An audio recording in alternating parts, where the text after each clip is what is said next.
Good evening. How are y'all? Good. Let me ask y'all a question. Have you ever been in this kind of situation? Picture this. Your teacher gave you a project 2 weeks ago, or your boss gave you a project 2 weeks ago, and you pushed it off because you're like, oh, I have plenty of time to do it, right? And now it's the night before it's due, and you haven't even started, and you're scrambling around because you don't have barely anything that you need for it, and you end up staying up all night to finish it, and you don't really even get it the way that you wanted it to. Has anybody been there? Because I know that I have. Well, that is what an effective example of procrastination is.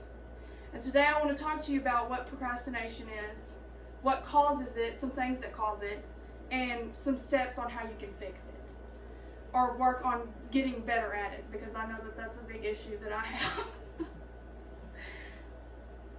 So I have collected some information from some different college student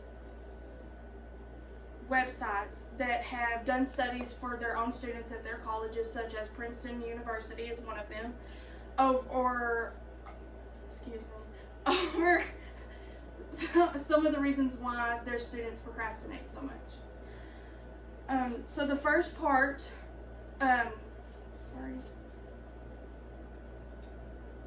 the first thing that I would like to talk to you about is what procrastination actually is. So most of you know procrastination is waiting till the last minute to do something, but I want to give you the more Google effect of what it actually means.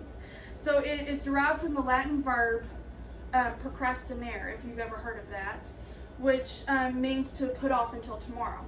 But that's not the only meaning that it has. It also derives from a Greek word called akrasia, if you've heard that, which means to do something even though you have a better judgment, which is, in my mother's words, you knew better than to wait till the last minute to do that homework. So now that you know what the meaning is, let's talk about a few things that cause procrastination. The first one being feeling boring. You might think that, oh, well, I don't really feel like doing that project. It's not over something, it's over history.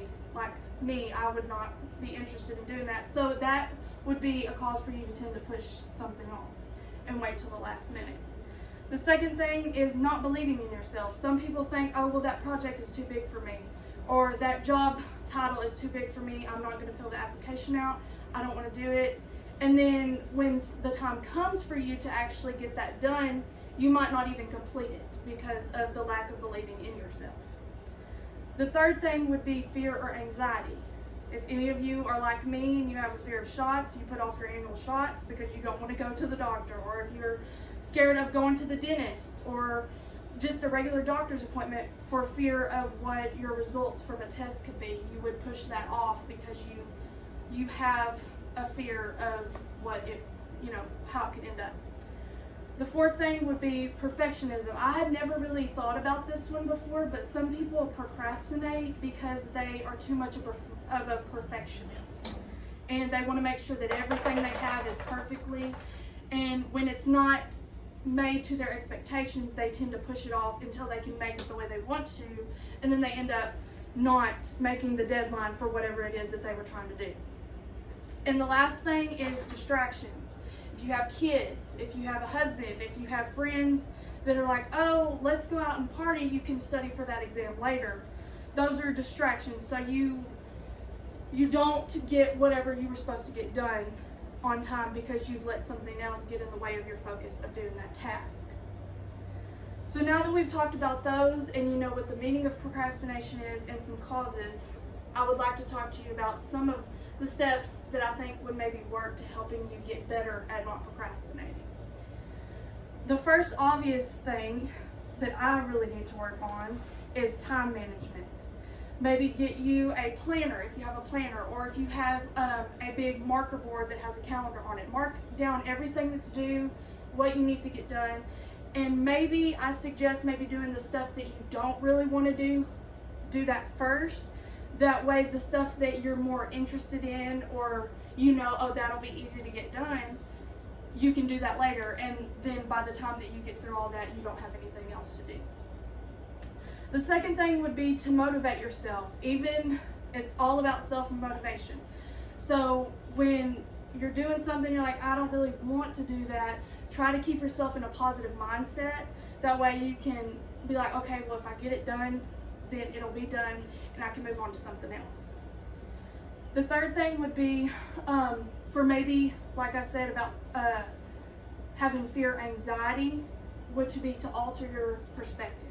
So if you're like, well, if I go ahead and get these shots done, it's going to benefit me and my health, and I'll be able to just go ahead and get it out of the way. Or if you do have a project that is going to have to take a lot of time out of your day, let's just go ahead and start it. That way I'll have some of it done and I can finish it tomorrow. And then the last thing for distraction, it can help, is talking about and thinking about who are you going to be around? Where are you going to be at when you're having to get the task done that you have to get done? Are there going to be friends at your house when you're trying to do your homework? Is the TV going to be on? Is your phone going to be dinging from text messages from friends the whole time? So you have to work and coordinate around that to make sure that there's nothing that's going to distract you and take you off of your focus of not getting your task done. So when you're feeling overwhelmed or just not having any kind of motivation to do something, just keep reminding yourself to change your perspective, alter your perspective, motivate yourself, always keep a positive mindset, and to not forget that if you get it done now, you won't have to worry about doing it later. So like I said, when the next project is due, the next time you have to go for those annual shots, or you have a big final exam that you need to study for, even though it's next week, go ahead and do it now. Because trust me, it might be easier right now to pick, oh, let's just put it off, and then you don't have to worry about it in that moment. But then it's going to affect you a lot in a negative, stressful way when you get to that end part, like having that project that's due and it's the night before and you feel stressed and overwhelmed.